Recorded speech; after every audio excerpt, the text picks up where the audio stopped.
What's good, guys, and welcome back to All United PNG. I'm Nims, and today I'll be giving you my thoughts on possible lineups Ole Gunnar Solskjaer might be implementing throughout the rest of the season. So, guys, as we know it, the Premier League is upon us. By the time you watch this video, probably be a day or two out. So we got a few games left to go. We've got a few competitions that we're still in. So we can expect a lot of changing, a lot of flexibility in the squad, and that's a great thing about the manager and the squad at this current point. 6 months ago, before the pandemic, at the beginning of the season, we were stretched thin. It was terrible. Looking back now, the squad is way better today at this point. Everybody seems to be coming back from injury. The squad seems to be looking fitter, stronger. So it's looking good. It's looking real good, and it's exciting. So I'm just going to go through 4 lineups that I think the manager will be implementing in all the competitions, and I'll be dropping a video with a lineup each day. So keep an eye out for that, guys. There's 4 possible lineups, and there's roughly around 3 days to go before Manchester United Spurs kicks off.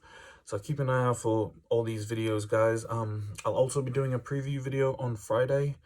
So make sure you check that one out. I'll be going through the team, possible lineups, any late team news. I'll also be looking at opposition and their possible lineups and their team news as well. So let's get into it, guys. The first formation I think the manager should be implementing for the rest of the season is the 4-2-3-1. Now I'm putting De Gea in goal, Aaron Wan-Bissaka, Victor Lindelof, Harry Maguire, and Luke Shaw as back 4. The midfield 2 of McTominay and Fred. Attacking 3 of Pogba, Rashford, and Greenwood, and striker Martial. So, guys, with this formation, we've used this formation roughly 19 out of 29 of our matches this season. We've come away with 9 wins, 5 losses, and 5 draws. So, taking a possible 32 out of 57 points using this formation, guys. Now, this formation has worked for us on certain occasions against the big few top 6 sides. So notably, our first game against Chelsea, the 4-0 win, the draw against Arsenal, and the win against Leicester and Spurs. So this formation has worked for us on occasions, and against top teams, we seem to work with this formation really well, and it flows throughout midfield. And however, though, facing smaller teams, that's where we seem to come unstuck using this formation, because many of the times the smaller teams pressure our midfield too. The 2 midfielders, Scott and Fred, usually find themselves under pressure a lot, and struggling to get the ball to Pogba, who at that point was the only creative outlet in the team. So when little teams attacked, put pressure on Fred and Pogba, Fred and Scott, it was easy for them to sort of cut out the play towards our attackers. So we really struggled with creativity against the smaller teams using the 4-2-3-1. And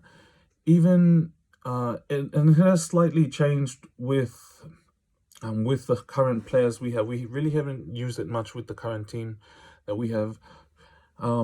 So yeah, I'm going with Fred and McTominay as my midfield too, because I think that both midfielders created a good partnership throughout the beginning of the season, especially when Pogba was injured.